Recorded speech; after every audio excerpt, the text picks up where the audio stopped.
Donc c'est grâce au processus, à la standardisation que vous pouvez croître. C'est pas grâce à ça, mais ça fait partie. Oui, on est devenu assez efficace aux procédures et standardisation de ce à quoi ressemble une salle et on applique ça à chaque nouvelle salle. On continue à croître selon le plan qui est de devenir le leader fitness low cost en Suisse. Et le fait qu'il y ait 2 autres salles de fitness à côté, est-ce que ça c'est aussi un frein? Pas forcément. Pas forcément. Okay. Ça peut même être l'inverse.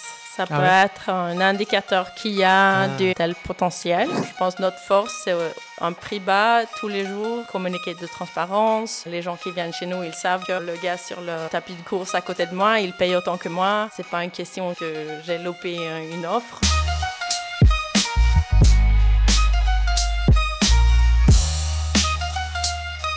Petra, tu as dit dans un article de Bilan: être active dans le monde des salles de fitness, c'est un peu comme être agente immobilière. Il faut connaître les populations locales et les dynamiques des villes. Pourquoi ? Parce que trouver des locaux, c'est le plus grand obstacle pour nous. C'est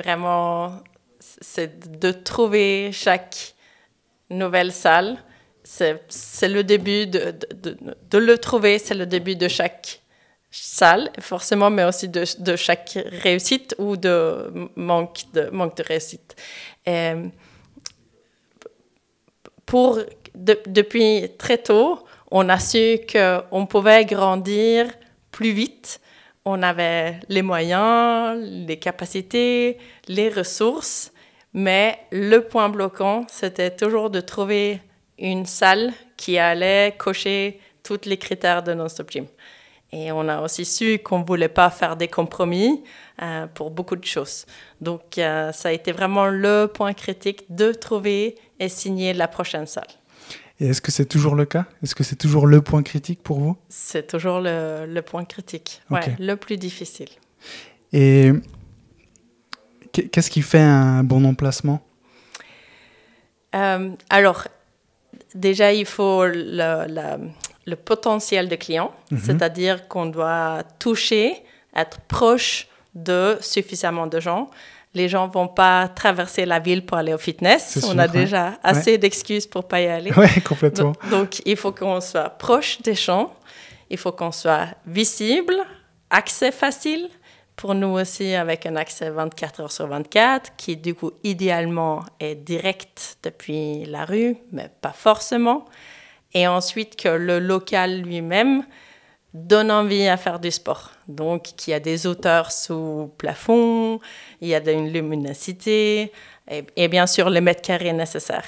Et au-delà, il faut la technique qui vient avec pour une salle de sport, c'est-à-dire une ventilation existante, possibilité d'en emménager une, un refroidissement, la capacité de charge au sol, etc., l'espace pour pouvoir aménager des vestiaires. Ok, donc c'est un avis à toutes les gérances et à tous les propriétaires qui auraient ce genre de bâtiment. Voilà. La surface, j'avais lu, c'est minimum 800 mètres carrés, c'est ça ? Voilà, on va dire entre 700 et 1000, ça c'est l'idéal. Okay. Et on a parfois quelques-unes des salles qui sont un peu plus petites ou quelques-unes qui sont un peu plus grandes, mais ça c'est l'idéal, 700 à 1000 mètres carrés. Okay. Donc oui, oui. Dans les centres-villes où on n'est pas présent, si vous connaissez quelque chose, contactez-nous. Ok. Et les gens vous contactent où info@nonstopgym.com ou petra@nonstopgym.com. Ok, super. Justement, on est à Neuchâtel aujourd'hui, hein, on est dans les locaux de Microcity, donc Microcity qui est le pôle innovation du canton de Neuchâtel et qui nous accueille ici depuis un petit moment, que je remercie. Et vous n'êtes pas à Neuchâtel. Je parlais avec justement le cofondateur de Solar Split avant et je lui ai dit Non-Stop Gym, je ne connais pas. Alors bon, lui ne va pas au fitness, mais j'ai un collègue dans l'entreprise que je te mentionnais, Wilay Telecoms, qui lui va, parce que lui habite, il est dans la région vaudoise et donc il va à une de vos salles, pardon.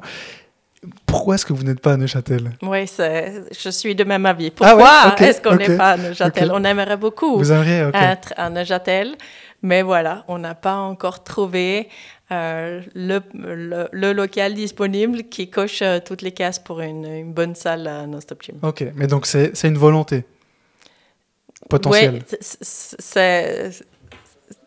donc notre volonté est d'être sur Neuchâtel. D'accord, ok. 100%. Ok, donc il faut juste vous trouver le bon bien, le bon local. Absolument. Parce qu'on est d'accord, vous louez, hein, vous n'êtes pas propriétaire des locaux. Exactement. Ouais. Ok. Petra, peut-être avant qu'on continue, parce que là, on parle de salles de fitness, on parle de locaux, tu as cité Non-Stop Gym. Qui es-tu, Petra? Bonjour, moi c'est Petra. Je suis cofondatrice de Non-Stop Gym. Je suis suédoise d'origine.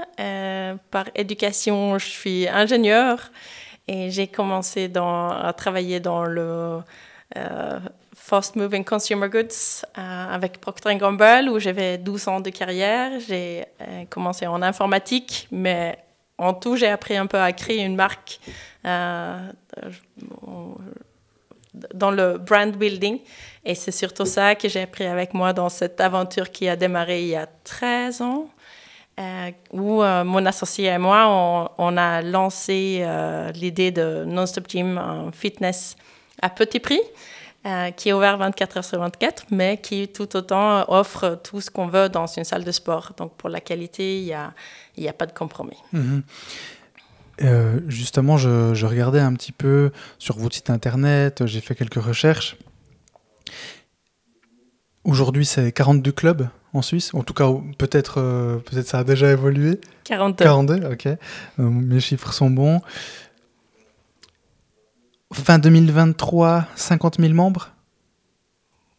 Environ. Plus ou moins ça. Vous communiquez sur votre chiffre d'affaires, la croissance et autres, non? Non.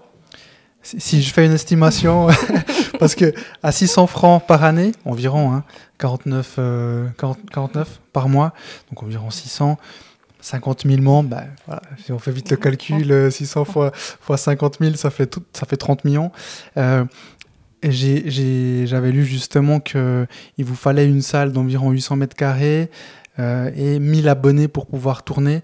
Donc pareil, là, ça fait environ 800 000 de chiffre d'affaires minimum pour une salle. Selon des petits calculs comme ça, très rapides. Hein. Tu l'as dit, la mission, c'est rendre le fitness abordable et accessible à toutes et tous, en toute heure. Et votre facteur de différenciation, donc il y a 10 ans, en termes de prix, de tarifs, c'était à moitié prix de la moyenne. Vous enleviez tout ce qui est superflu, un peu le modèle EasyJet des salles de fitness. Et je me posais la question, parce qu'aujourd'hui finalement, on en voit de plus en plus des salles qui sont en Suisse, hein, des salles qui sont ouvertes 24 heures sur 24. Et donc, qu'est-ce qui continue à vous différencier des autres? Et puis aussi, donc bon, c'est une deuxième question dans une question, qu'est-ce qui est superflu dans la majorité des salles? Qu'est-ce qu'on peut enlever? Oui, ça fait plein de questions. Ouais, ça fait. Alors, peut-être la première. Par rapport à la différenciation qu'on propose toujours. Oui. Donc, il y a toujours une grosse diversification des salles de sport en Suisse. Et il y en a certes beaucoup de salles premium. Il y a beaucoup de gens fortunés qui peuvent se le permettre en Suisse, mais ce n'est pas pour tous. Il y a une partie mid-market qui propose des salles, aussi ce que nous pouvons chez nous considérer comme superflu, le côté wellness, les saunas, etc. Chez nous, on a enlevé tout ça et on reste dans tout ce que tu veux pour l'entraînement. Et puis, il y a des vestiaires qui sont petits et pratiques. Il y a des douches, mais rien d'autre. Et aussi, on a moins de personnel sur place. Donc, nos salles sont ouvertes 24 heures sur 24 pour nos membres qui entrent en autonomie. Ça veut dire qu'on a aussi moins de personnel. La proposition qu'on a, donc déjà, jusqu'à récent, on était la seule chaîne qui était ouverte 24 heures sur 24. Maintenant, nos concurrents très chers nous suivent un peu dans cette direction. Ils n'ont pas toutes leurs salles qui sont ouvertes 24 heures sur 24, mais ça reste, donc on est la seule qui le propose. C'est une des peu qui propose ces horaires de 24 heures sur 24. On est la seule chaîne à proposer un prix 49 francs par mois et qu'on peut payer par mois. Donc, on reste... il y a certainement quelques-uns qui font une offre qui est moins chère, mais je pense que notre force, c'est un prix bas tous les jours, communiquer de transparence. Les gens qui viennent chez nous, ils savent que le gars sur le tapis de course à côté de moi, il paye autant que moi. C'est pas une question que j'ai loupé une offre. Et puis, nous, on pense quand même qu'on offre quelque chose de meilleur dans la qualité, dans l'exécution, un peu dans les choix de nos clubs. Ils sont tous aptes à une qualité non-stop gym que nous, on ne trouve pas que nos concurrents proposent au même niveau. D'accord. Et vous avez ouvert récemment, je crois récemment, le Non-Stop Gym Boost. Oui, donc Boost, c'est un concept qu'on a lancé avec notre 10e salle à Genève. Ah, donc ça fait un petit moment en fait. Oui, c'était en 2020. Donc, les travaux, c'était tout pendant Covid. Okay. Donc, je pense qu'on a ouvert pendant l'été 2020. D'accord. Et ouais, donc ça fait déjà 5 ans, mais assez récemment. Oui. Et c'était du coup un concept un peu boosté, où aussi on propose des cours collectifs, des cours en petits groupes par un coach et quelques avantages de plus.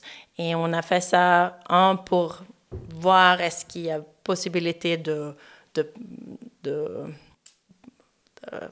proposer un produit un peu plus premium, mais aussi quand on en avait déjà 9 salles à Genève et on en ouvre une à la gare, qu'on ne peut pas dire non parce que c'est trop cool, mais on sait qu'on va cannibaliser un peu sur les autres salles. Oui. Alors on a cherché, c'était le moment d'essayer de proposer quelque chose de plus. Ok. J'ai aussi vu sur votre site qu'il y avait des dégustations de bars, donc de bars protéinés ou énergétiques. Vous avez une application. Elle est utilisée, l'application ? Les gens l'utilisent ? Alors, nous changeons d'application depuis mercredi, quand on a fait ce qu'on appelle un heart transplant. Okay. Donc, depuis mercredi dernier, ça fait un petit moment que tu as proposé que je vienne. Oui, c'est vrai. Et ça fait un petit moment que je dis, j'ai pas le temps. C'était en partie pour ça. Voilà, okay. Cette semaine, tout est un peu plus calme, parce que la semaine dernière, on a changé notre système ERP. Okay.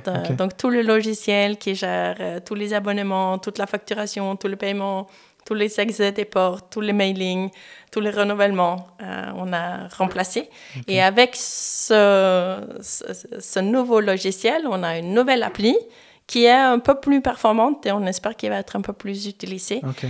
Auparavant, en gros, on avait un espace membre, mais qui n'était pas une appli en fait, mais qui était assez facilement accessible depuis ton téléphone, avec l'Internet, comme on en a toujours tout le temps. Oui. Et on avait un appli training à part. Et maintenant, tout est intégré dans une appli qui est du coup lancée depuis une semaine. OK. Ça fait mercredi 21 mai, c'est ça ? Voilà. Juste pour la temporalité quand on parle. Donc, mercredi 21 mai 2025. Et donc, vous espérez que cette app soit plus utilisée, mais quel est son but ? C'est que les membres l'utilisent pour s'entraîner, vous allez envoyer des programmes, ils auront accès à des programmes. Est-ce que c'est personnalisable ou personnalisé ?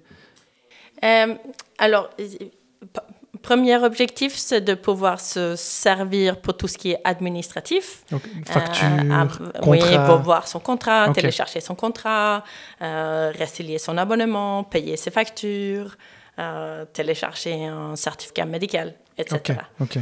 Deuxième partie, c'est l'entraînement. Donc, il y a, je ne sais plus combien, mais plein de programmes d'entraînement gratuits. OK. Pour tous vos membres. Pour tout membre, tout niveau. Mais on sait qu'il y a des des autres, enfin des produits qui sont spécialisés dans le contenu. Déjà, il y a une offre énorme. Et il y a certains gros, enfin Nike ou d'autres, ils font ça vraiment bien. Et on pense qu'on ne sera pas le meilleur. Mais on veut absolument proposer quelque chose, avoir une offre. Si nos membres nous demandent, je cherche un peu d'inspiration, ils vont trouver. Ils vont trouver un programme pour leur aider à perdre du poids ou prendre de la masse.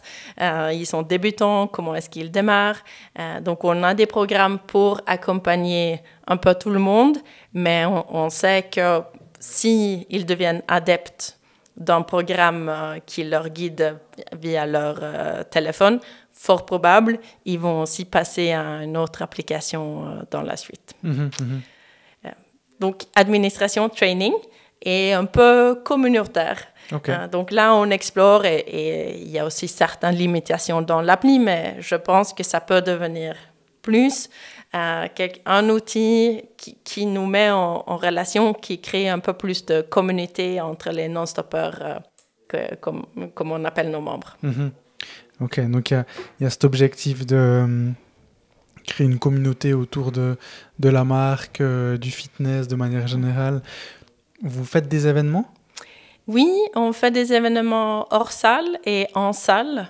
On essaye de faire des choses toujours plus ou moins directement liées au sport, à la santé. Et ça peut être des courses populaires comme on était. 300 membres qui ont fait les 20 km de l'Océanie il y a quelques week-ends. On était 300 membres qui ont fait la course de l'escalade à l'hiver l'année dernière. Donc, il y a des courses, mais aussi, une fois par an, on se mobilise pour aussi rendre un peu à la société à travers une activité caritative. Depuis 2 ans, on soutient The Sea Cleaners, donc qui œuvre à déplastifier les océans. Donc, on fait une action pour encourager les gens, enfin, pour sensibiliser les gens et où on change le discours, on ne parle pas des abonnements et des facturations, mais on demande aux gens de se motiver, de donner d'eux-mêmes pour la bonne cause et pour chaque exercice qu'eux, ils relèvent, Non-Stop Gym fait une donation à l'association. Ok. Excellent. Ouais, effectivement, je pense que là, c'est... Alors, moi, je ne connais pas... Je ne connais pas les chaînes de fitness. Je suis dans un fitness qui est proche d'où j'habite, ici à Neuchâtel. Il s'appelle Esprit Fitness, tu connais ? Donc, ce n'est pas une chaîne. Et alors, la raison, c'est exactement ce que tu as mentionné. Hein, c'est l'emplacement, parce qu'il est à 5 minutes de chez moi. Ouvert... alors, bon, je ne sais pas si c'est officiel, mais en tout cas, je peux y aller. Moi, je m'entraîne à 6h du matin. Je peux y aller à 6h du matin, à 5h30 du matin. Et ça, c'était mes prérequis. Et puis après, c'est vrai que je m'étais intéressé à Non-Stop Gym, mais malheureusement, il n'y en a pas à Neuchâtel. Donc bon, j'ai dû faire sans. On verra le jour où vous venez, selon l'emplacement que vous choisissez. Ouais, ce serait pas mal. Surtout que... un petit astuce, je trouve, qui est assez intéressant quand on s'entraîne de manière assez régulière. Et là, avec Non-Stop Gym, par exemple, ça pourrait être possible de le faire au prix que vous l'amenez. C'est de changer de temps en temps de salle. Et ça donne une motivation supplémentaire. Parce que tout le temps aller à la même salle, au même endroit, selon la salle en question, à un moment donné, par exemple en hiver, quand on va tout le temps à cet endroit et que c'est un peu froid et qu'on est dessous, parfois c'est un petit peu épuisant mentalement. Et de changer de temps en temps de salle, ça peut redonner cette motivation. Ah, on va à un nouvel endroit, et puis ça c'est assez intéressant. Tu es cofondatrice de Non-Stop Gym. Selon LinkedIn, tu étais CEO jusqu'à fin 2022 et puis tu as repris la fonction de CEO depuis janvier 2023. Je me posais la question, pourquoi ce changement ? Oui, tout au début, Ellen, ma cofondatrice et moi, on s'est lancé à titre égal, sachant que l'idée initiale, c'était la sienne. Donc, tout au début, si on n'était pas d'accord, je voulais bien la suivre. Enfin, elle avait un peu higher among equals. Okay. Et après quelques années, je pense qu'on était assez égalitaires. Et si on n'était pas d'accord, on discutait pour trouver la meilleure option ensemble. Mais si elle était CEO et moi COO ou l'inverse, c'était pas vraiment important. Si moi j'étais en congé maternité, elle prenait le relais. Si elle était en congé maternité, je prenais le relais. Et on était toujours assez divide and conquer. Et s'il y avait des grosses décisions à prendre, on les prenait ensemble. Depuis, 3-4 ans maintenant, Hélène, elle est passée à un temps réduit. Et du coup, un peu pour la forme, moi, je suis maintenant CEO à 100%. Hélène, elle travaille en Head of Growth, donc elle se focalise surtout sur notre objectif, pour notre obstacle primaire, de trouver les nouveaux locaux. Okay. Donc c'est elle que les gens doivent envoyer. Voilà. Donc toi, tu transmets dans tous les cas. Oui. Donc c'est Hélène qui s'occupe de ça. Et du coup, depuis, formellement, je suis CEO de NonStop Gym.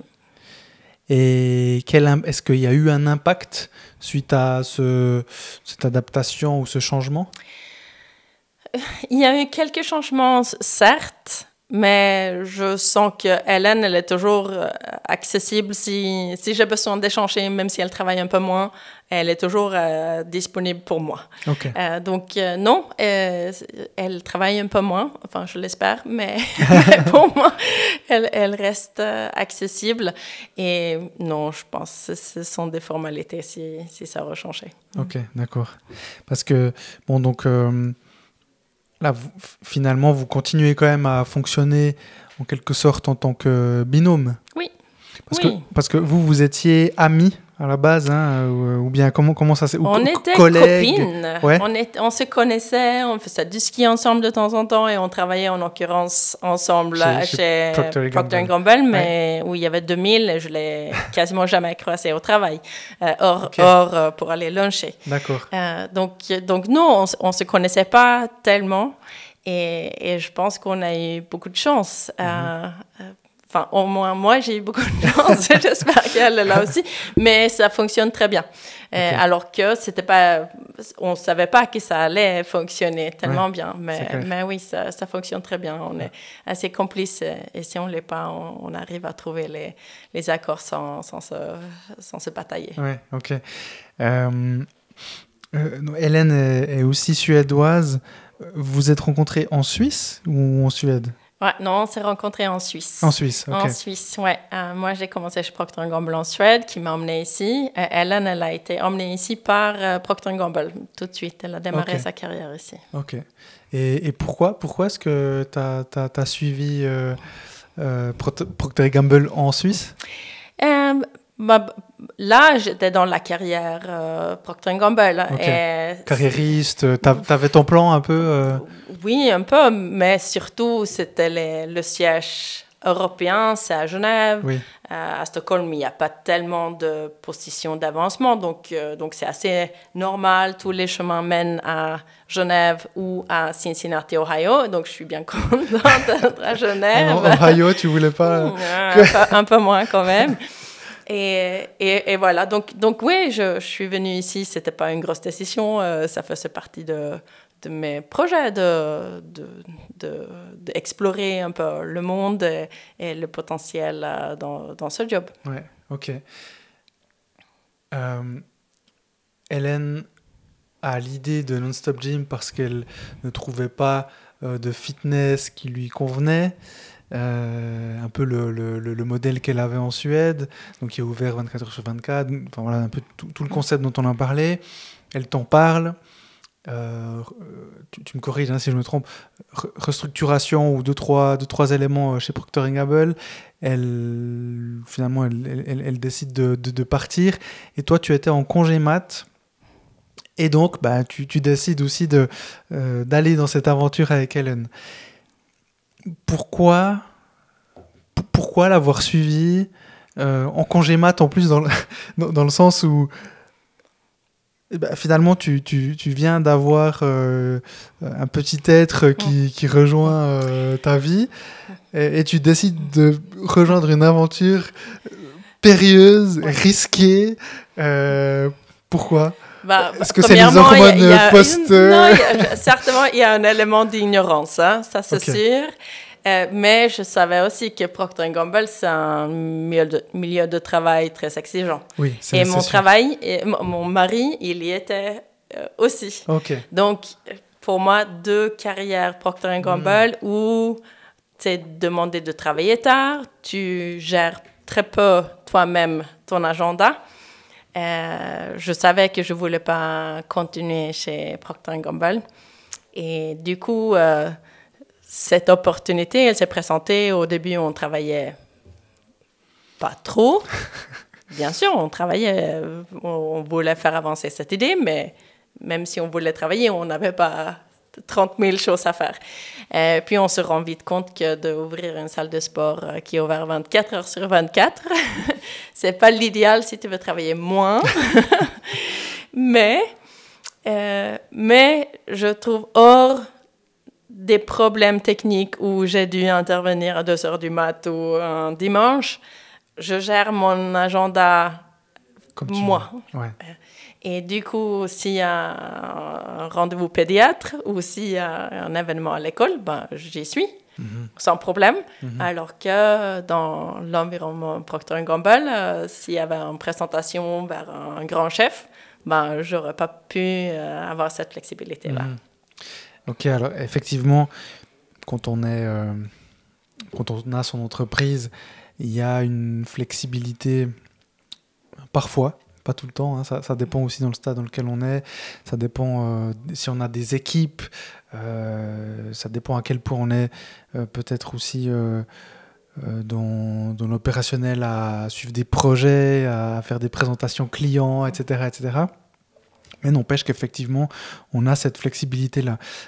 Par contre, aujourd'hui, avec tes plus de 13 ans maintenant, 12-13 ans, quelque chose comme ça, hein, voilà, de création de Non-Stop Gym, avec les plus de 40 salles, justement, une équipe, vous êtes combien ? Environ, comme ça. Oui, environ, je sais. Environ. Environ 60. Environ 60, voilà. 60. Donc, c'est de l'humain. Et l'humain, en même temps, c'est ce qu'il y a de plus beau et en même temps, c'est ce qu'il y a de plus complexe. Donc, maintenant, avec ces 2 expériences en parallèle, est-ce que tu dirais que tu bosses un petit peu moins chez Non-Stop Gym que si tu étais chez Procter & Gamble ? C'est une bonne question. Jusqu'à il y a 1 an, j'aurais dit oui. Quand même, je travaille moins que chez Procter & Gamble. Mais avec ce changement de RP récemment, il n'y a pas eu de manque de travail. Donc, je travaille certainement plus périodiquement, mais en moyenne, oui, un peu moins. Ok. Et est-ce qu'il y a des compétences que tu as pu transférer, que tu as apprises chez Procter & Gamble, donc transférées justement pour Non-Stop Gym ? Plein. Ouais. Plein. J'ai appris énormément chez Procter & Gamble. Déjà, j'ai commencé dans l'informatique, donc je suis ingénieure de base, mais j'ai commencé dans l'informatique qui est toujours... Tous les postes internes chez Procter & Gamble sont très proches des commerces. Donc, même si tu es en informatique, tu es là pour augmenter les ventes, pour augmenter l'efficacité des campagnes. Donc, c'est très commercial, tout ce que tu fais. Et j'ai eu la chance à l'intérieur de Procter & Gamble, j'ai fait un assignment en vente.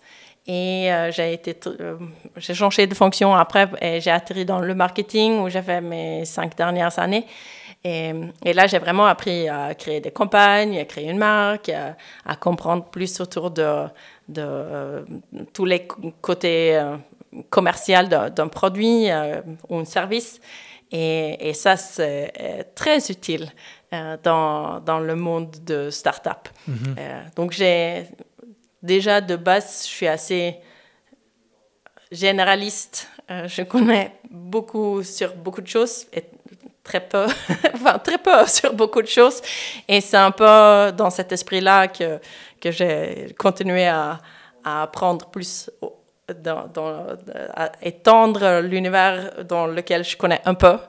Et ça a été très utile dans le monde de start-up parce que là, ben oui, tu es informaticienne et finance et marketing et RH et tout en même temps. Donc oui, j'ai quand même pu emmener beaucoup. Et je pense Procter, c'est une société qui est très principle-based. Il y a beaucoup de programmes, de structures et ça, c'est très utile de pouvoir se pencher un peu sur certaines choses de l'extérieur alors que tu es dans un domaine que tu ne connais pas exactement. Ouais, c'est clair. Finalement, toutes les entreprises ont cette base qui est un socle très similaire. Tu as cité l'IT, les finances, le marketing. Et c'est vrai que quand tu as la chance, comme toi, d'avoir passé sur dans ces différents départements, dans une boîte où finalement tu as déjà les process, tu as aussi peut-être des mentors, donc des managers qui sont là et qui sont déjà passés par là et à qui tu peux poser ces questions, alors que j'imagine que quand vous vous êtes lancé, c'était pas si évident à qui est-ce qu'on pose les questions, à qui est-ce que je demande si ce business model est bien fait ou pas, si le business plan. Évidemment, après on trouve certaines personnes, il y a des clubs qui peuvent nous aider, etc. Mais c'est vrai que d'avoir passé par là, j'imagine que je pense que c'est une chance en réalité.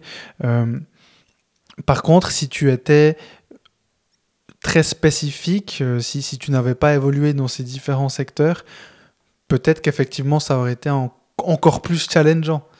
Absolument.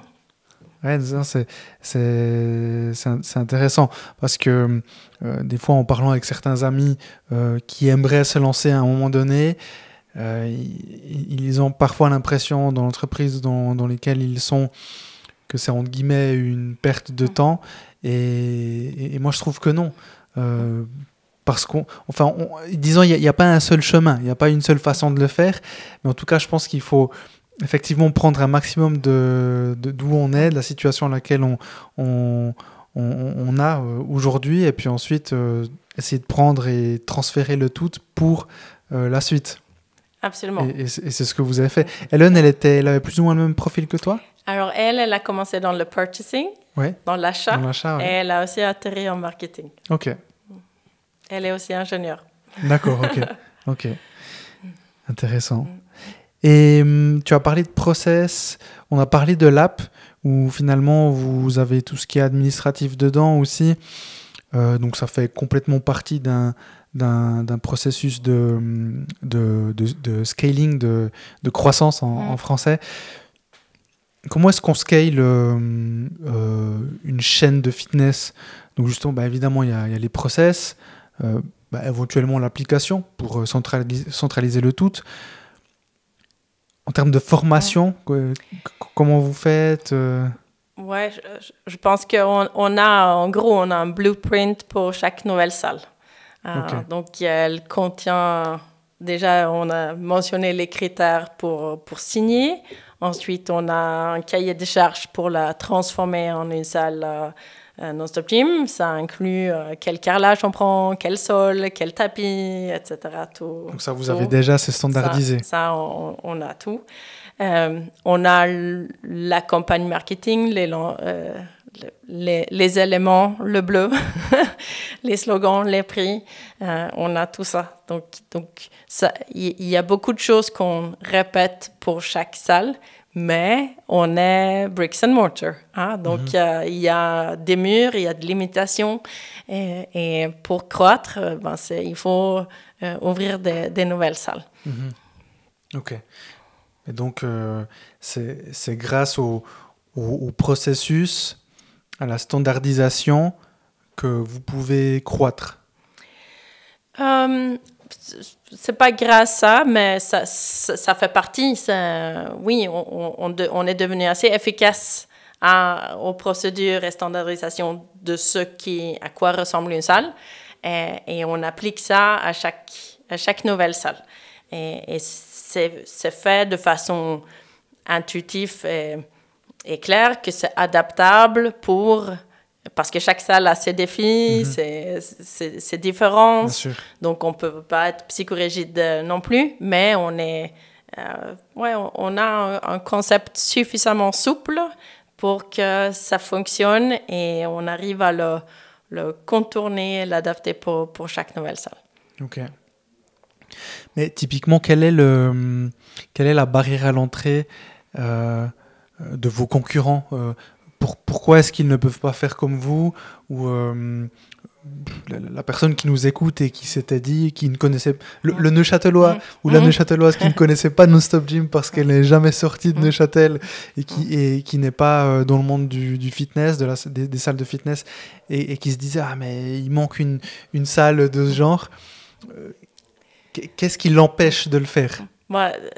Premièrement, il y a encore cette absence de locaux qui est un obstacle pour nous tous. Après, je pense bien que si quelqu'un a des connexions avec UBS ou Crédit Suisse ou autre, ou Migros, il pourrait peut-être contourner certaines choses.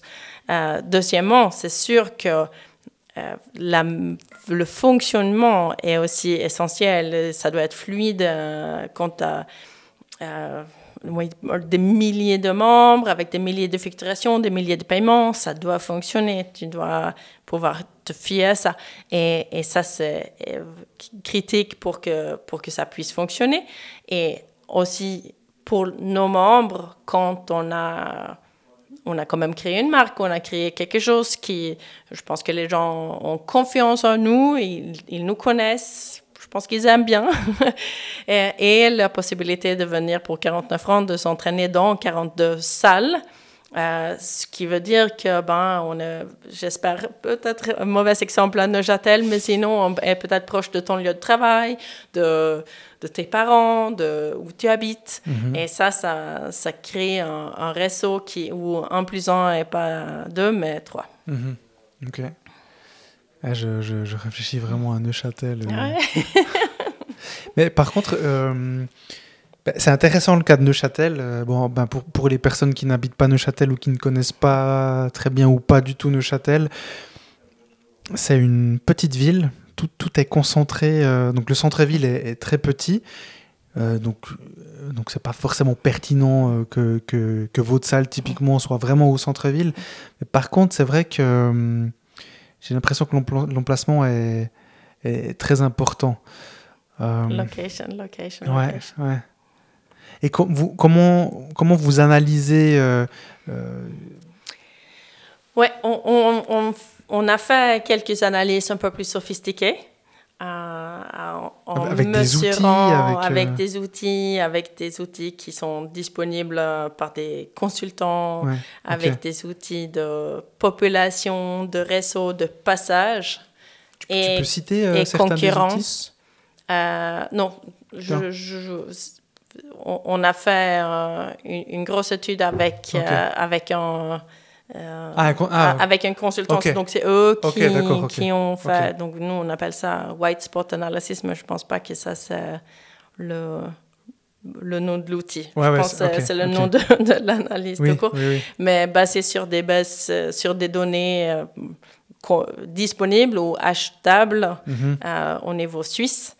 Mais avec ça, du coup, on a une étendue théorique. Il fallait être là. Il fallait être là.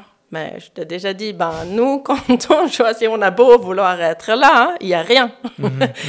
Ou il y a une bonne salle disponible qui est là, mais ce n'est pas exactement où le logiciel sophistiqué a dit, vous devriez être là.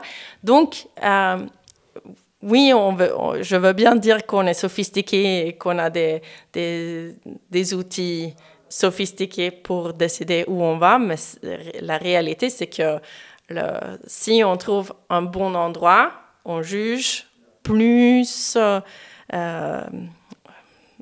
au feeling. Est-ce qu'on a le potentiel? Est-ce qu'on a le réseau pour toucher suffisamment de membres? Ok. Et le fait qu'il y ait 2 autres salles de fitness à côté, est-ce que ça, c'est aussi un frein? Pas forcément. Okay. Ça peut même être l'inverse. Ça peut être un indicateur qu'il y a du clientèle potentiel et que si nous, on a une offre meilleure, à nous de convaincre qu'il pourrait venir chez nous. Ok. Intéressant. Est-ce qu'il y a des prochaines innovations, des projets que vous avez en tête dont tu pourrais parler? Tu hésites. Vous en avez, mais tu ne sais pas si tu peux le dire. Forcément, on a toujours plein de projets, plein d'idées. Il n'y a rien où breakthrough, les gens ne vont pas nous reconnaître. Okay. Et 2, on est assez confiant de notre concept. Donc, on cherche à rester proche de ce qu'on fait et d'évoluer peu à peu plutôt que de lâcher ça. Je pense qu'une de nos forces, c'est de rester focus sur ce qui est montré comme qui fonctionne. Et on essaye de faire évoluer ça, évidemment, que chaque nouvelle salle est un peu meilleure.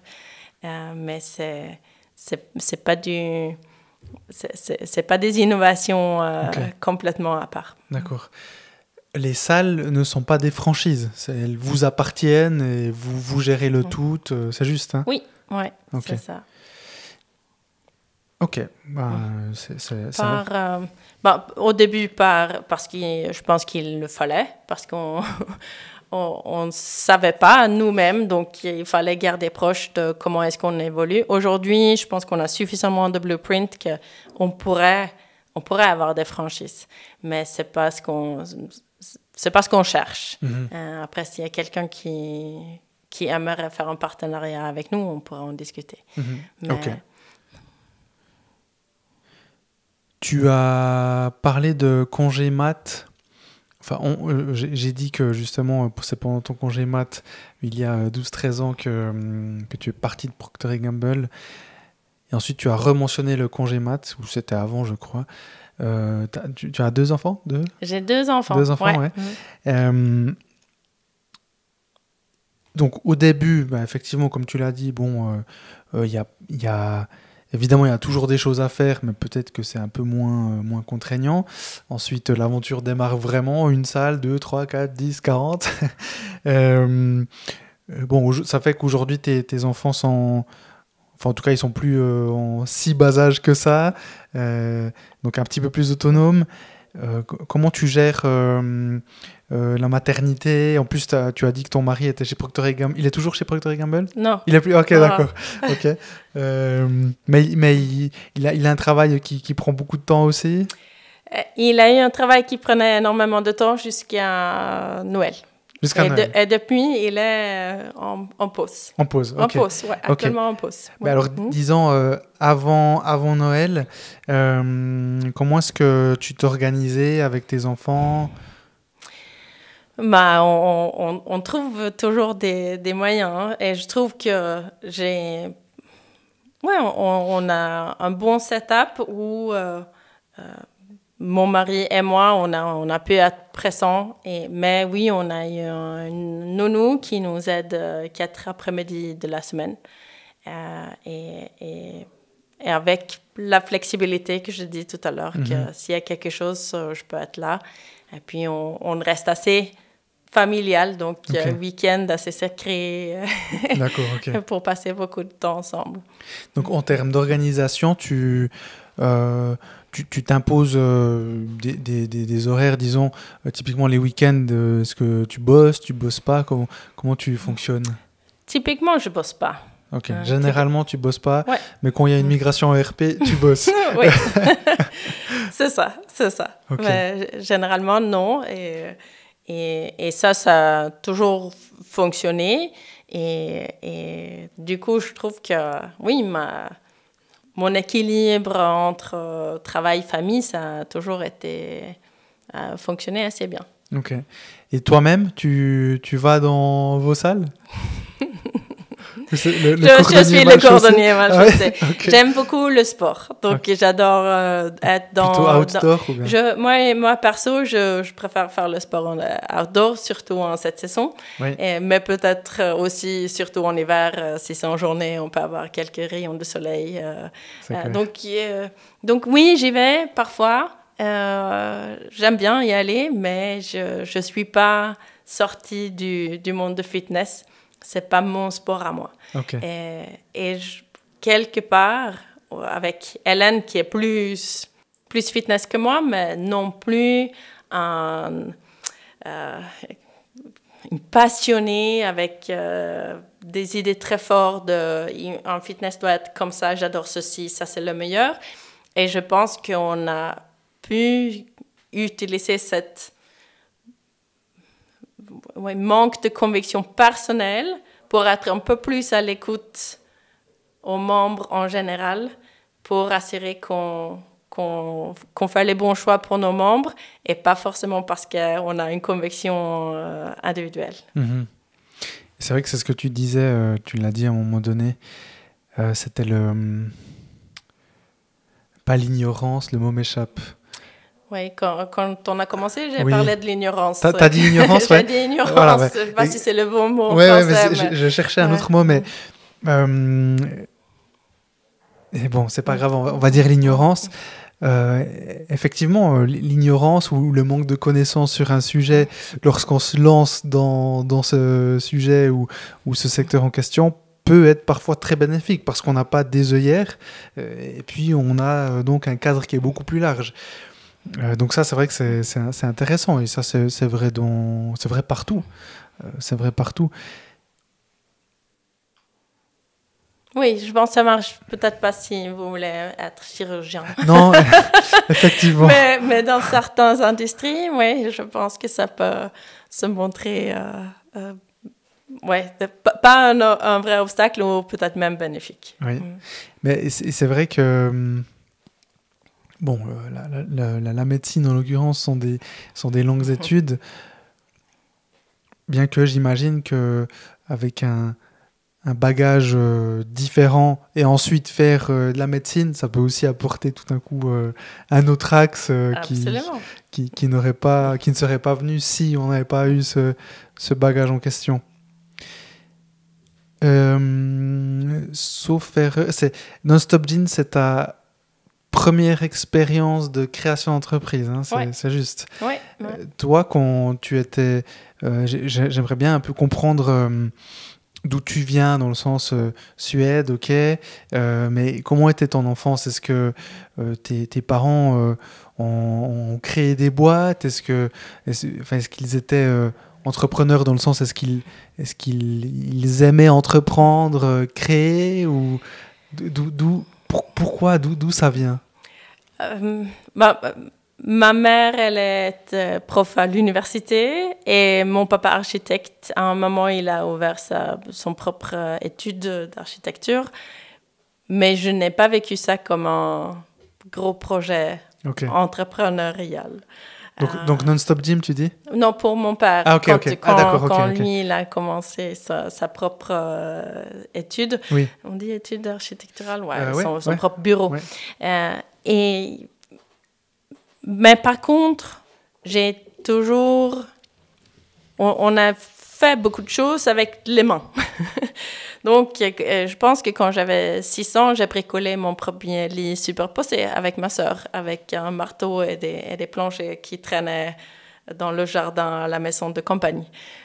Donc, je pense qu'on a eu beaucoup de créativité. Énormément de créativité, beaucoup d'intérêt artistique. Donc, mon père étant architecte, il est aussi très, très intéressé par tout ce qui est culturel, artistique. Et ça, on a peint à l'huile, on a peint à l'eau, on a peint les façades, les murs, on a bricolé. Et mon papa, il faisait ça aussi. Il construisait pas mal de choses en week-end, à la maison de campagne, toujours un projet de construction. Donc ce côté-là de créer, ça vient un peu je pense, de mon origine familiale. Mais à part ça, l'entrepreneuriat, c'était pas un besoin que j'ai senti. C'est venu avec l'opportunité. Et forcément, après coup, je suis très reconnaissante de l'avoir fait. C'est un voyage incroyable. Et je suis très privilégiée de pouvoir vivre ça. Mais moi, en tant que personne, je pense que ça me va parce que j'aime bien gérer. J'aime bien toucher à beaucoup de choses. J'ai pas peur de travailler. J'ai un sens de perfection qui peut être parfois un peu pénible, mais aussi, je pense, bénéfique pour nos membres. Mais malgré moi, ce n'était pas un besoin que j'ai senti. Et tu as maintenant un objectif pour Non-Stop Gym ou pour toi? Je te pose la question parce que quand on parlait de Procter & Gamble, donc tu as dit voilà, tu as suivi Procter & Gamble, donc ils t'ont envoyé entre guillemets ou proposé de venir en Suisse parce que c'était, on va dire, le plan. Aujourd'hui, avec Non-Stop Gym, quel est ton plan? Parce que vous avez levé des fonds, hein, vous avez des investisseurs externes aussi. Toi et Hélène, vous êtes majoritaire, minoritaire? On est minoritaire. Et on l'a été depuis presque depuis pas tout début, mais deuxième année, je pense. Okay. On est minoritaire et ça, oui, ça diminue. Ouais. Mais ça diminue dans quelque chose qui grandit. Donc oui, on s'est lancé, on se dit, on va faire ça, on veut créer quelque chose. Notre tout premier business plan, on voulait ouvrir 20 salles. Pourquoi pas? C'était ce qu'on pensait réaliste. Et on n'a pas ouvert 20 salles. Je pense qu'on en a ouvert peut-être 14, mais on avait plus de membres qu'on avait anticipé. Donc, on a quand même accompli l'objectif numéro 1. On est resté et on a su que à un moment, il faut peut-être changer la structure de la société. Et finalement, au bout de 10 ans, on avait quelques actionnaires, des investisseurs initiaux qui sont restés avec nous tout le long, qui pour eux, c'était le moment de changer. Et on a fait un changement d'actionnaire primaire aussi pour Hélène et moi. Et tous les anciens investisseurs sont partis et maintenant on a un gros asset management qui est actionnaire principal avec Hélène et moi. C'est Invision. Ah, okay. Invision et ça qui sont suisses, oui. Qui du coup ont plus d'expertise, plus d'expérience, qui amènent un peu plus de suissité, professionnalisme dans cette prochaine étape. Et là, ça fait bientôt 2 ans qu'on est avec eux. Et on est en train de vivre cette étape avec eux et on continue à croître selon le plan qui est de devenir le leader fitness low cost en Suisse. Ok, donc ça c'est l'objectif. Par rapport à Invision, donc il y a quelqu'un qui est dans le board aussi, dans le conseil d'administration de... Ok. Et donc, les anciens investisseurs, eux, ont fait cash out, ils sont sortis. Oui. Et toi, Hélène, vous avez fait aussi une petite partie de cash out? Oui, on a pu récolter un peu les fruits du travail. Des fruits de travail. Bien sûr. Oui, aussi. Ok. Et Petra, qui a été influent dans ta vie? Oui. Il y a tellement. Là, j'ai envie de dire mon papa, parce qu'il vient de passer. Donc, lui, c'est plus la joie de vivre, la créativité. Au travail, j'ai eu un ou deux boss qui ont été formidables, qui ont poussé, qui ont cru en moi, qui ont été très clairs sur les attentes, comment grandir. Aujourd'hui, mon associé Hélène, mon mari, mes enfants. Je suis entourée de plein de personnes magnifiques. Mais est-ce que tu as une histoire à raconter sur un de tes anciens boss, par exemple, dont tu parles? Quelque chose qui te revient souvent, ou bien ou que ce soit ton papa, hein, mais vraiment qui t'a marqué dans le sens où quand tu fais professionnellement ou hors cadre professionnel, cette action en question, tu te dis, ah oui, faut le faire comme ça, comme si, parce que... Là, professionnellement, je pense à mon ex-boss Bora, qui est marketing director turc. J'ai bossé avec beaucoup de Turcs fantastiques. Ils ont un esprit de travail un moral de travail très bien, qui va vers l'avant. Et qui... donc lui, il était toujours très clair dans son discours, ce qu'il faut faire. C'est peut-être pas ma force de trouver les mots, mais lui, il avait toujours un petit proverbe pour chaque chose. Et j'aurais bien voulu m'en rappeler des proverbes, mais je me rappelle c'était que les gens dans son équipe, c'était comme des muscles. Ça tombe bien dans le monde de fitness. Et il faut leur faire travailler pour grandir. Donc ça, c'est le travail, c'est avec le travail qu'on apprend. Mm-hmm. Et voilà, donc ça, c'est une anecdote auquel je pense. Ok. Et aujourd'hui, donc là, je passe plus à la partie un peu scriptée de l'épisode. Avant on parlait donc de process en 2025, mais depuis un petit moment on parle beaucoup d'intelligence artificielle. Tu as parlé de migration de ERP. D'ailleurs, vous utilisez quoi comme ERP aujourd'hui? C'est un logiciel allemand qui s'appelle Perfect Team Next. Ok. C'est un ERP spécifique métier ou bien? Oui, spécifique pour le fitness. Ok, d'accord. Et est-ce qu'il y a de l'IA qui est déjà dedans? Est-ce que vous utilisez l'IA dans vos process? On l'utilise, mais pas de façon procédurielle. On l'utilise pour nous aider, pour valider, pour faire un premier jet, pour faire un premier projet. Mais on ne l'a pas intégré au sein des procédures. On a presque prêt, en parallèle, un chatbot qui, du coup, est nourri par l'IA, qui sera lancé sous peu, qui est fourni par Zendesk, qui est du coup logiciel utilisé pour les clients, les contacts clients un à un.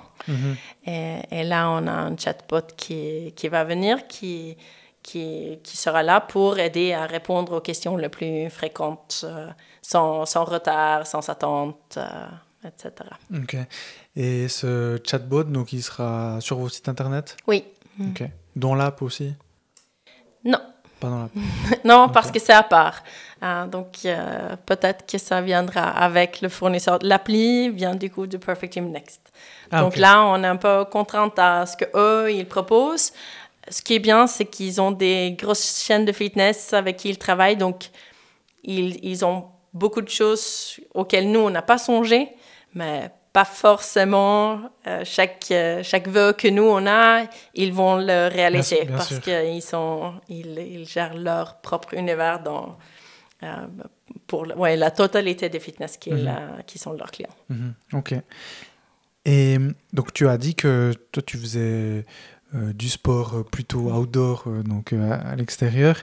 Est-ce qu'il y a d'autres activités à part dévouer ta vie à Non-Stop Gym que tu fais à côté?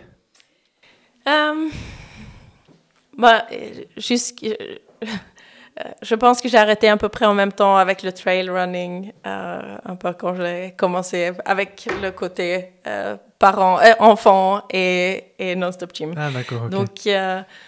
Donc oui, j'aime la multitude, j'aime faire un peu de sports différents, j'aime un peu d'aller au théâtre ou une fois de temps en temps voir des amis. Mais non, il y a pas d'autres grosses structures dans ma vie qui prend le temps. Ok. Et pour avoir de l'inspiration, bon, votre modèle est déjà très clair, mais typiquement aux US, ils ont toujours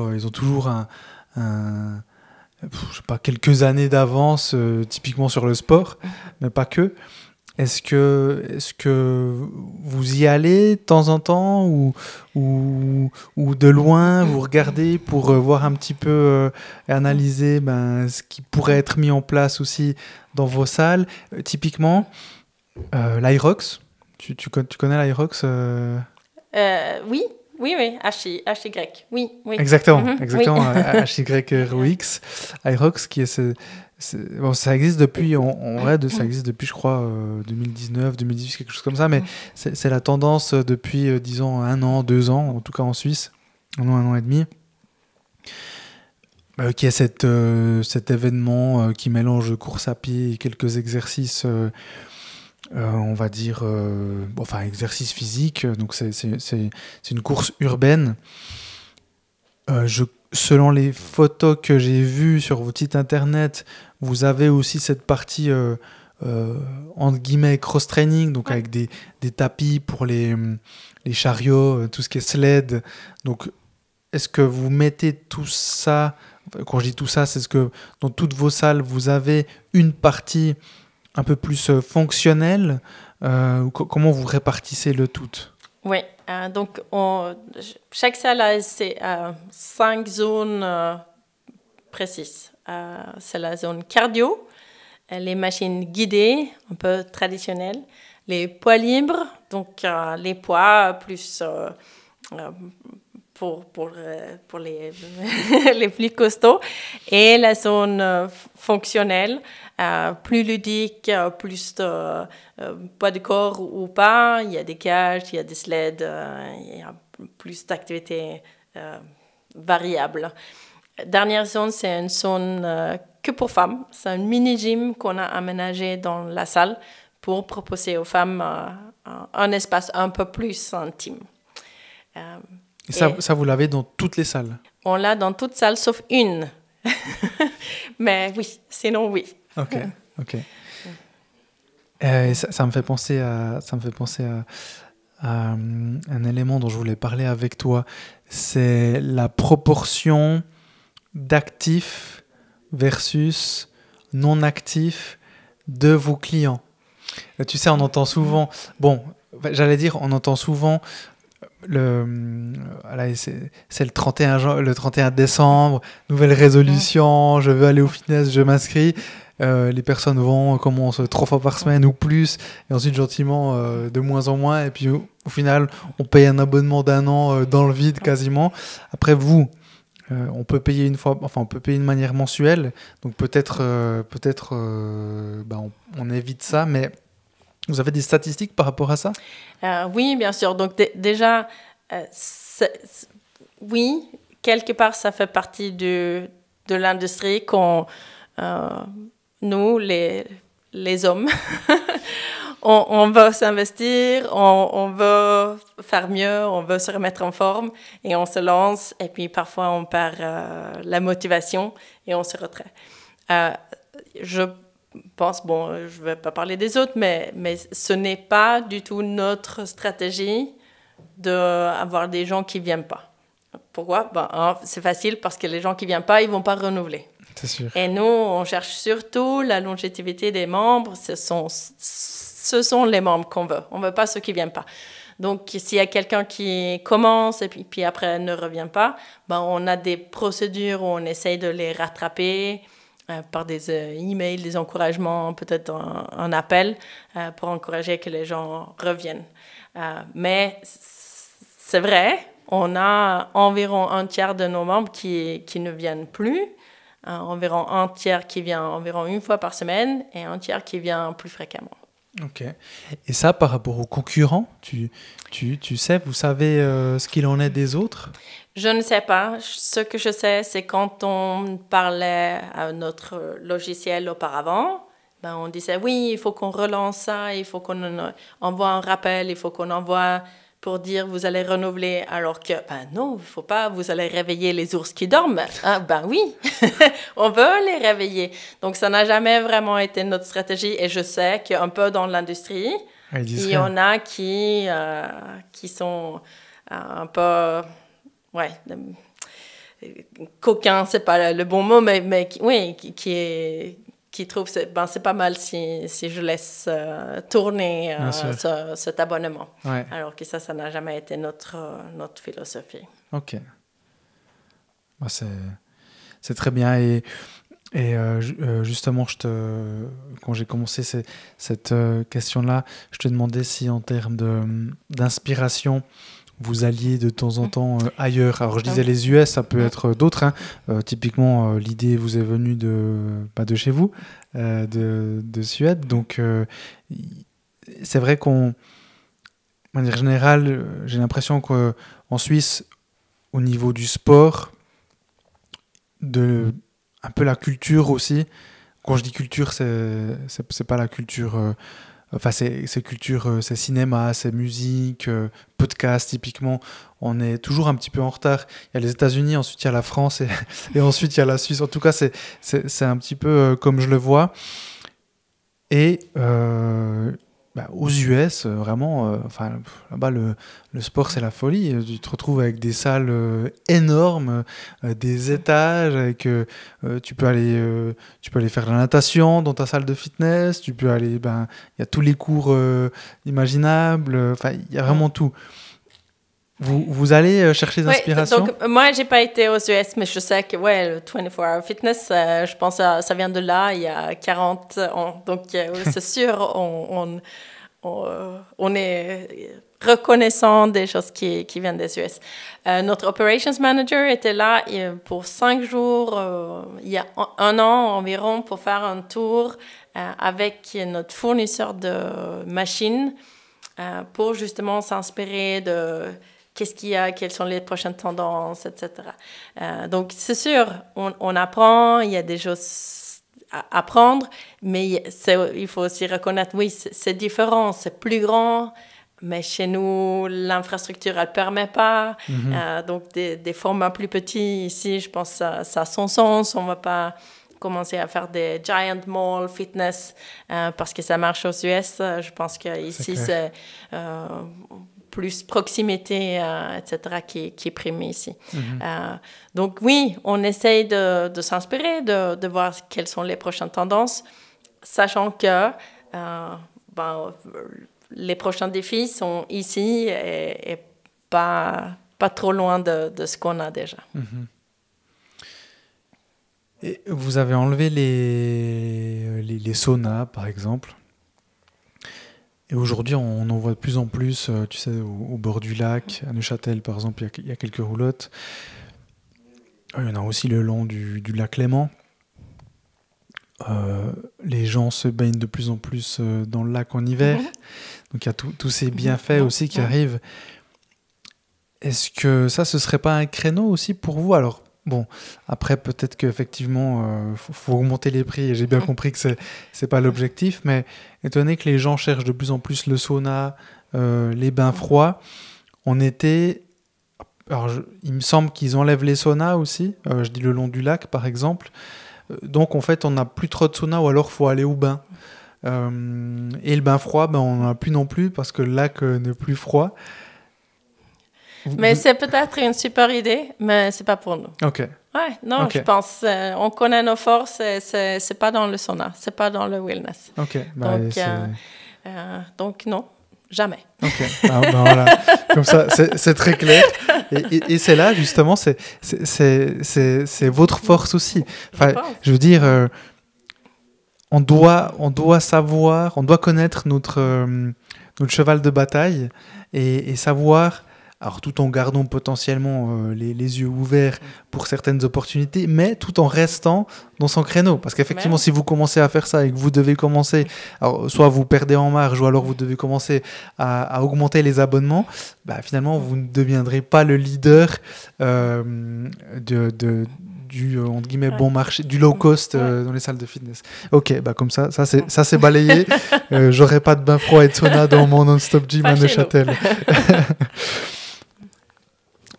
Petra, est-ce que tu lis? Est-ce que tu as des recommandations de livres, de podcasts, que ce soit en anglais, en français? Alors, je vais pas te demander en suédois parce que j'ai pas. Alors, peut-être que j'ai quelques Suisses suédois qui écoutent, mais disons c'est certainement pas la majorité. Ou autres ressources. Si je lis, c'est surtout du fiction. Ok. Donc plus pour me distraire. Ouais. Très loin de cet univers, le dernier livre non-fiction, c'est un audiobook. Rutger Bregman, il a écrit Humankind. Et on va trouver. Useful. Ça parle de comment on devrait être plus utile pour la société. Assez intéressant, mais très loin de mon monde.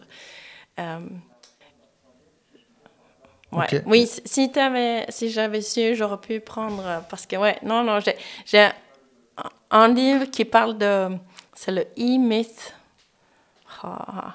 Écoute, c'est pas grave, je te demanderai et puis on regardera et on les mettra dans les références pour que. Mais concrètement, donc ça, tu recommandes ces livres?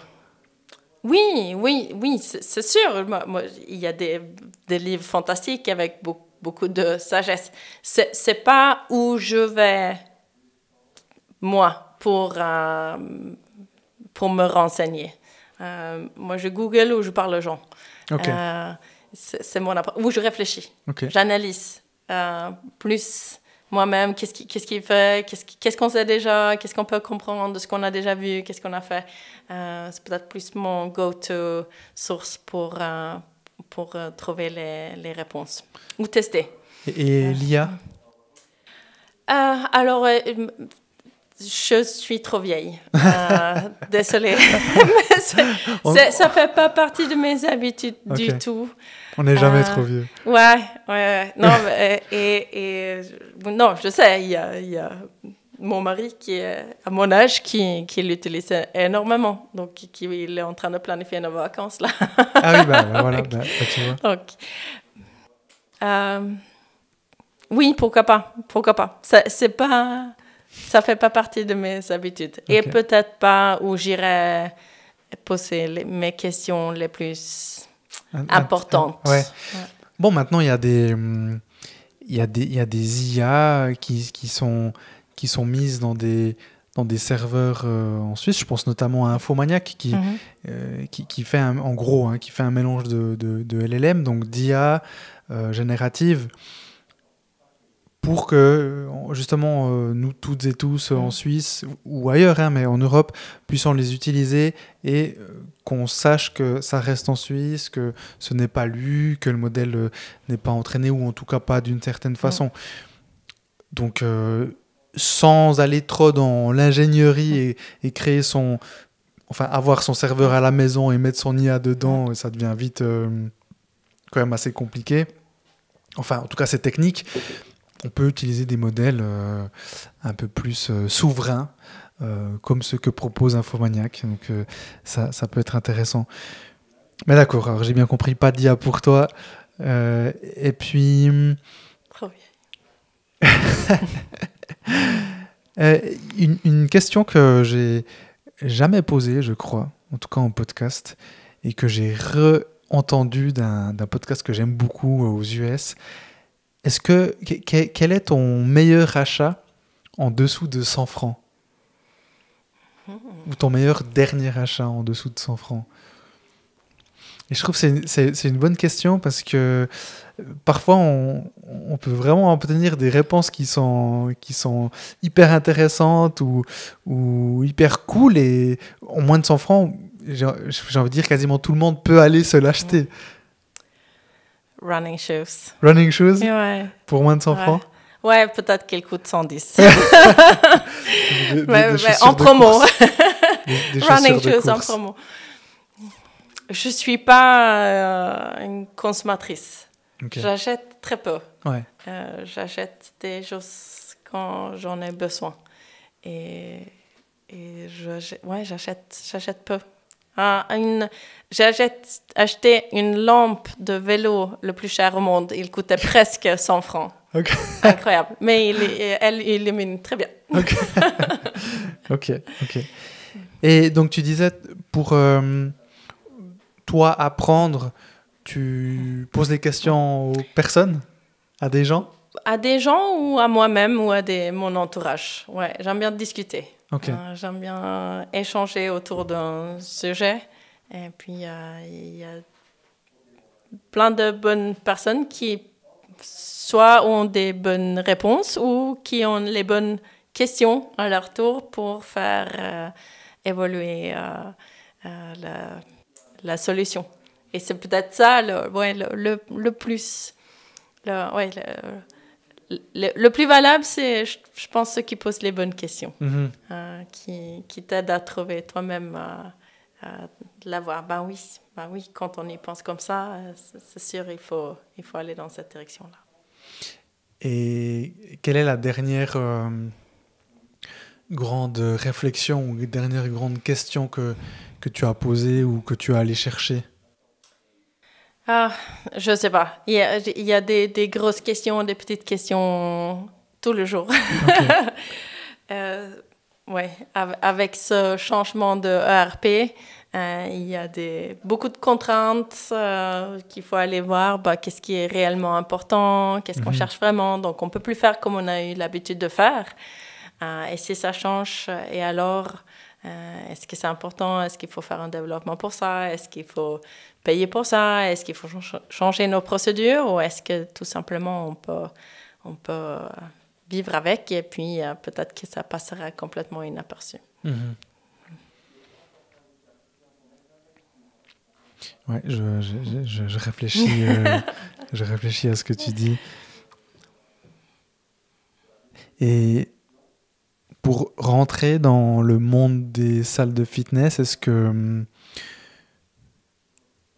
au-delà des compétences que tu avais déjà, qui étaient des compétences transverses, qui étaient des compétences entre guillemets, généralistes, pour les débuts en tout cas, pour ton rôle de CEO, avec 60 personnes aujourd'hui, approximativement, est-ce que tu as cherché à te former d'une certaine façon? Tu as dû t'adapter parce que ton rôle a changé? Oui, forcément. Mais je pense que ça se fait de façon assez naturelle et assez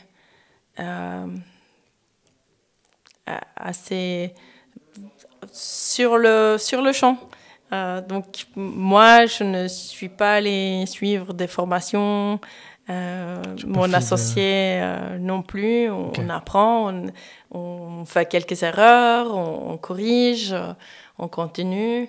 Et puis, bien sûr, au fur et à mesure, on a pu aussi embaucher une équipe de gens très compétents dans des domaines où nous, on n'excelle pas. Qui aujourd'hui nous sont très chers et très essentiels pour la réussite de la société. D'accord. Donc ça, c'est le meilleur tip, si on peut se le permettre, de créer une équipe de compétences autour de soi. S'entourer de gens qui viennent combler un peu j'allais dire nos faiblesses, mais voilà. Oui, et au début, c'était difficile, franchement, parce qu'on voulait une personne qui devait remplir 4 postes. Bien sûr.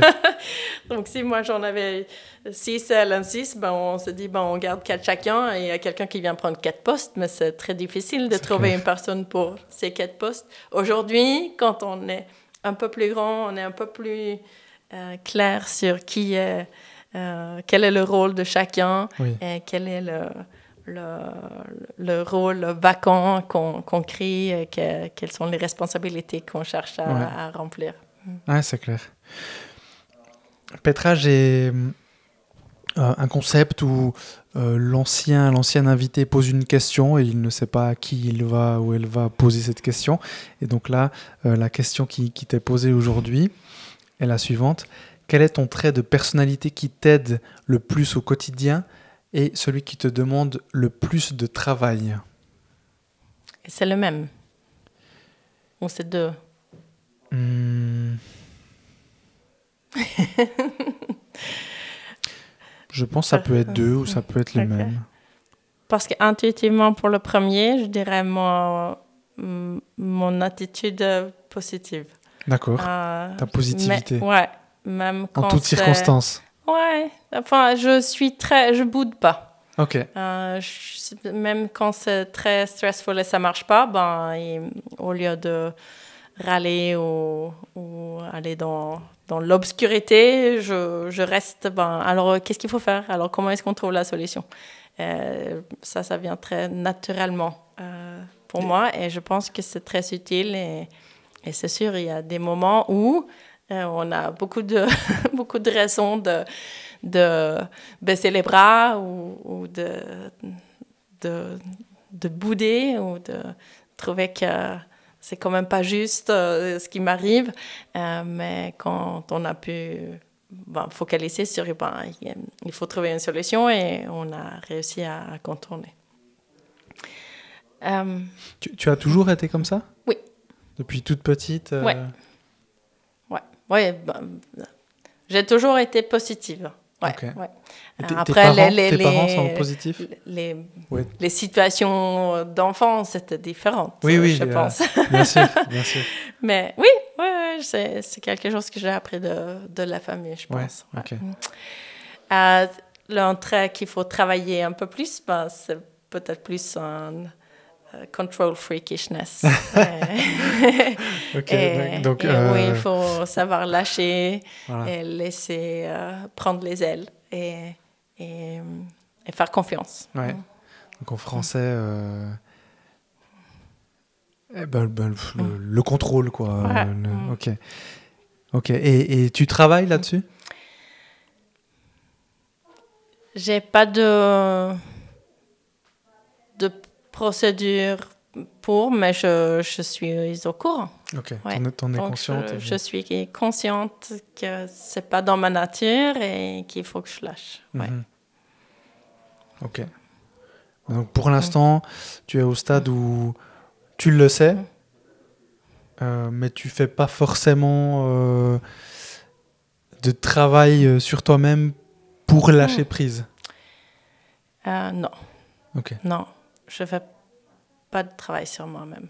D'accord. Pas consciemment. Pas consciemment. Ok.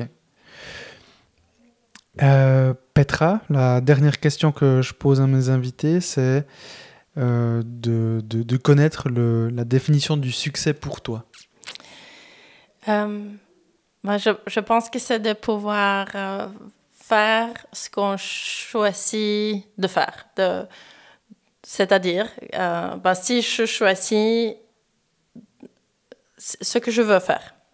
Donc, si je fais une carrière, je progresse, je suis promue, je suis reconnue, fantastique, c'est sûr. C'est la définition de succès plus classique, mais ça ne l'est que si c'est ce que tu veux réellement. Mm-hmm. Et l'inverse de ça, si tu veux avoir un travail qui te rend suffisamment heureux, et peut-être que tu pourrais faire plus, peut-être que tu pourrais avoir plus de carrière, mais tu choisis d'avoir un job un peu plus modeste, un peu moins reconnu comme un job successful, mais c'est ton choix.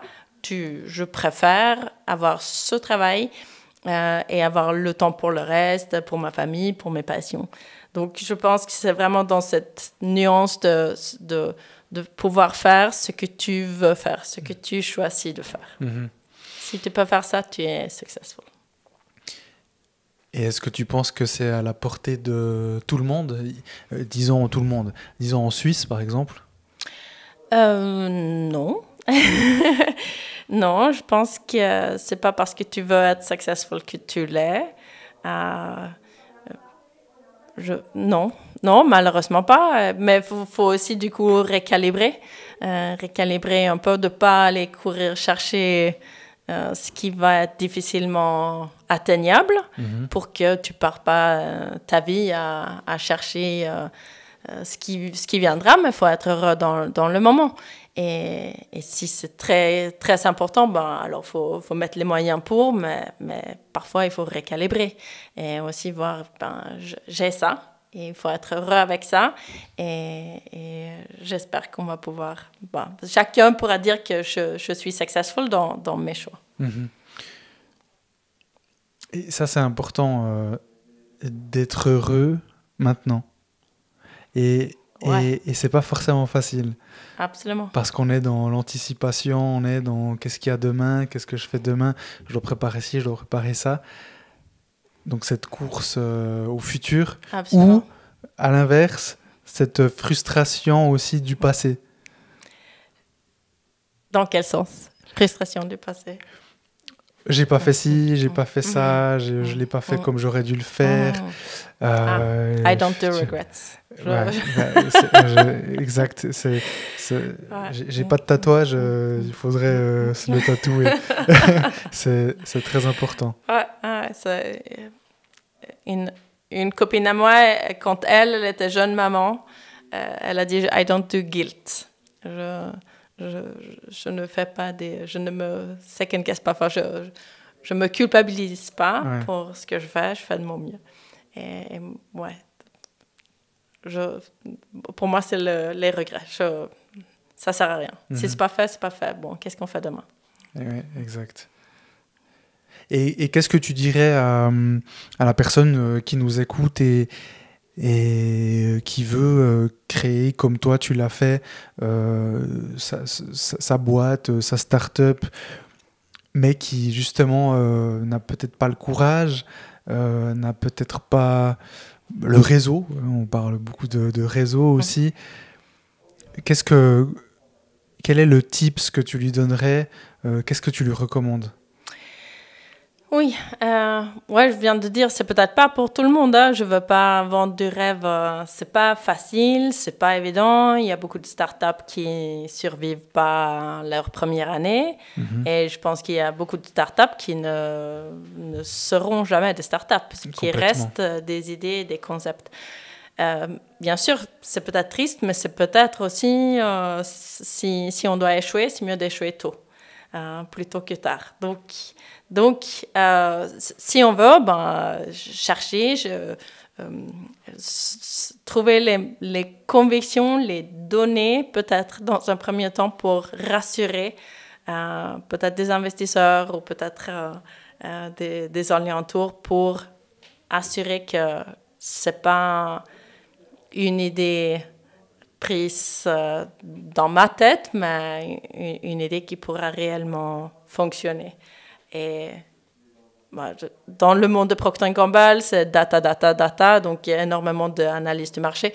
Nous, on est allé parler aux gens dans la rue pour leur poser quelques questions. et ça, c'est des choses qui sont très facilement accessibles. Et l'avantage, peut-être, si on a une idée bricks and mortar, très conventionnelle, on peut en parler aux gens, c'est bien sûr, c'est facile. Si c'est un business to business ou quelque chose de plus sophistiqué, je ne sais pas où on trouve cette conviction, mais s'il y a des investisseurs, ce sont des experts dans ça, donc si on arrive à les convaincre, c'est déjà une bonne chose. Et si on n'arrive pas, peut-être que ce n'était pas la bonne idée, il faut en trouver une autre. Et j'aimerais ajouter pour conclure, comme tu le dis, pas de regrets, et finalement, on n'a pas grand-chose à perdre. Je trouve que si on a une idée et qu'on l'a depuis un moment et qu'on n'en fait rien, mais que justement on se dit « Ah, mais cette idée », au final, tu sais, je parlais des US avant, là-bas aux US... tu es quasiment mieux vu si tu as échoué de temps en temps. Alors qu'en Suisse, on a cette mentalité, faut pas échouer. Enfin, si on échoue, on est mal vu, entre guillemets, et on veut pas investir en toi ou dans ton idée. Alors qu'à l'inverse, si on a échoué, c'est on a tiré quelque chose aussi, on a grandi et on a appris. Et donc, je suis d'accord avec toi. Merci. Petra, est-ce que... il y a un message que tu aurais absolument voulu passer ou un sujet dont on n'a pas parlé qui te tenait à cœur? Non, merci. Super. Écoute, je te remercie beaucoup. Merci d'être passé ici. J'espère voir prochainement un Non-Stop Gym à Neuchâtel. Ah oui, moi aussi. Et puis, comme ça, on se verra ici aussi. Absolument. Merci à toi. Merci Petra, à bientôt. Ciao, ciao. Merci d'avoir regardé l'épisode en entier et pour m'aider à continuer, je te demande une seule chose, c'est de t'abonner à ma chaîne. N'oublie pas de commenter, liker les différentes vidéos et de le partager autour de toi, c'est ce qui m'aide à continuer. Rendez-vous fin août pour un nouvel épisode dans lequel on parlera avec le CEO d'une PME suisse d'environ 300 personnes, leader mondial dans son domaine. Ciao, ciao.